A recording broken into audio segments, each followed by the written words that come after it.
Here's an interesting question to ponder. Think back. When did your high school history class begin? Did it start with a pivotal event in your nation's history? Or did it begin with a transformative global event, like Columbus's voyages? Or did it go back to the origins of the human species? When your study of history begins influences your expectations and exactly how you look at history. For most of us, this is a national or at best a multi-regional look at history, with people and places that we can envision, and documentaries with reenactors, and video games or movies to help us bring together and visualize this time and place. But what if I told you that all of this was rather shallow, and that no matter how complex you feel like your history class might have been, it is insufficient? Disagree? Well, why not stick around and see?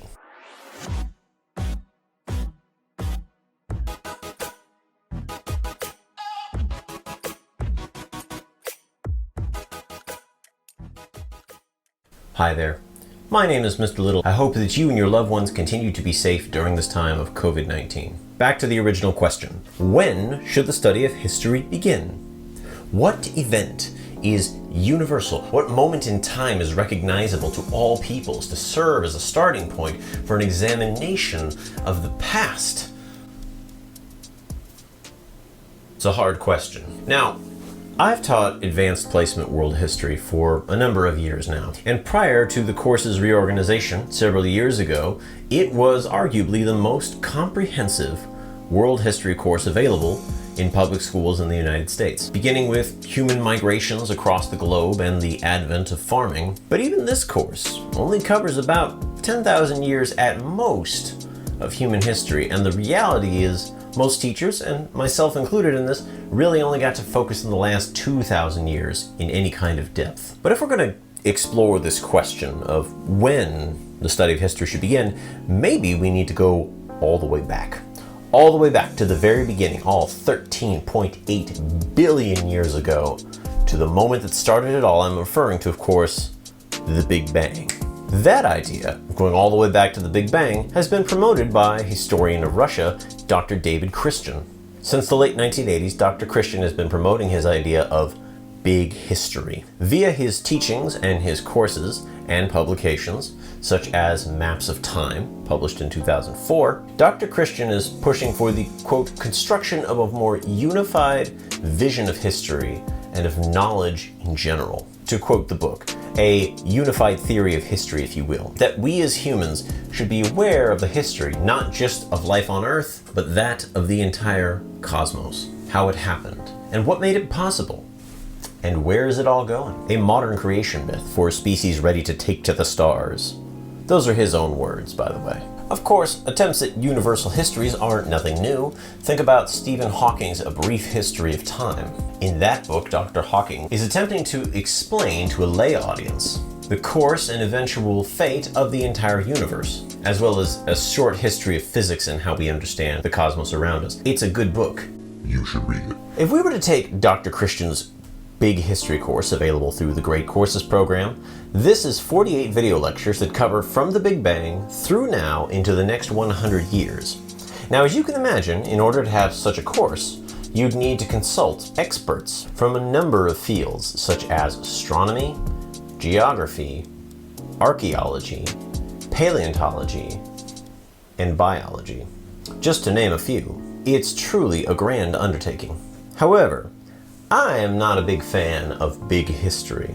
And I'll tell you why. So for example, of those 48 lectures in Dr. Christian's Great Courses series, only about 22 of them cover humanity, a little less than half. In Dr. Christian's TED Talk on big history, which you can find easily available on YouTube and will be linked in the description below, entitled The History of the World in 18 Minutes, humans only appear after about 12 minutes, or 2/3 of the way through. I also just realized Bill Wurtz's History of the World video was probably inspired by that TED Talk. But if the purpose of big history is, at least in part, to make students aware of the very limited nature humans have played in the history of the cosmos, I think in that it succeeds. If the purpose of big history is, at least in part, to recognize humanity's fraught relationship with the world around us, then I think on that count it also succeeds. In general though, I think big history has a bit too much science and not enough people. The Big Bang, evolution, the laws of thermodynamics, we as humans are technically captive to the forces of the universe. But the study of human history is in part a story of humans harnessing and learning and overcoming challenges, which includes controlling our environment, or at least having the idea that we can assert some sort of control over our environment. And in general, the ability of humans to make choices and to practice agency. This is why, to me, sociology and psychology have always been far more interesting than biology or astrophysics. But that said, if you'd like a nice overview of big history, the Vlogbrothers, that's John and Hank Green, made a 10-episode big history series, link in the description below. But if big history is about asking the big questions and moving beyond our narrow conception of history as written records in the last 3,000 years of human existence, then I think there is a more human-centered and perhaps less abstract course of study which can fit the bill. And this is referred to as deep history. Now, deep history refers to the study of human societies following the appearance of anatomically recognizable humans in the fossil record, leading up to the invention of writing. These dates roughly correspond with about 250,000 years ago to about 10,000 years ago. In this respect, deep history fits within a very particular subsection of big history. Much like big history, deep history also seeks to go beyond our current narrow conceptions of what history is, and a world of agriculturalists and industrialists. And deep history also looks at big questions, such as our relationship to other species on this planet, and a fundamental examination of our use of energy in the world around us. And like big history, deep history must also call upon a wide range of experts from many different fields, such as geneticists, primatologists, sociologists, linguists, and bioarchaeologists, to help piece together a past devoid of normal place markers that historians might use. At its core, deep history wants to make us more familiar with our own deep past, that period of time that humans as a species have spent about 80% of our existence in, and yet seems so distant and foggy, to break with regressive notions of an unchanging human nature, and various attempts to retroactively push modern concepts, such as perhaps ethnicity or existing gender roles, back into the deep past, for lack of a challenge. And since from this time there are no written records, the careful study of human relationships, language, and material objects must suffice. As the cultural anthropologist Andrew Schreibach put it, when discussing studying deep history, he says, it's more thinking through objects, not thinking about objects. Deep history can ask the big questions in a way that is not so abstract as big history. Whereas big history is the whole history of the cosmos, deep history is designed to explore the complex history of the human species. For example, how do we organize as family units? How do we visualize the human body over time?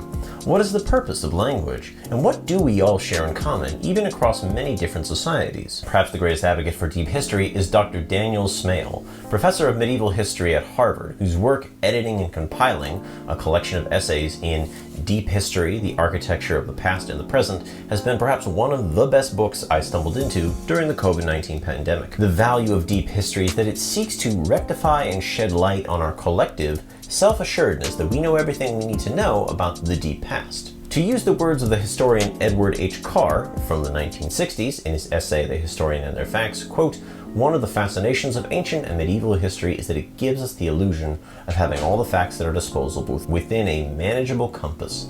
The nagging distinction between the facts of history and the other facts about the past vanishes because the few facts known are all the facts of history." Deep history purposely pushes into the deep past where certainty does not reside. The exploration is the important part. This is what Yuval Harari described as the, quote, "the curtain of silence" from his famous book Sapiens, A Brief History of Humanity. Quote, "This curtain of silence shrouds tens of thousands of years of history. The curtain of silence is so thick that we cannot even be sure of what occurred, let alone describe what occurred in detail. Yet it is vital to ask questions for which no answers are available. Otherwise, we might be tempted to dismiss years of human history with the excuse that the people who lived back then did nothing of great importance. Thankfully, the rise of new technologies and collaborations across different fields of study mean that while we may never know many of the smaller individual human dramas that occurred in the deep past, we can in fact draw some conclusions about human society in deep time. Now, I'm currently working on a short series of videos exploring some facets of deep history, including topics such as the family, humanity's use of energy, and migration. So please be on the lookout for those. And I'll close this video with the distinction between big history and deep history, articulated by Dr. Shraya. Quote, "The study of deep history is ultimately an encounter with strangers, but strangers whose otherness seems potentially intelligible, and for whom a relationship seems possible." He's referring to, of course, our own deep past. So I hope you're ready to take a dive into the deep past. I know I am. My name is Mr. Little. Thank you for joining me, and I'll see you next time.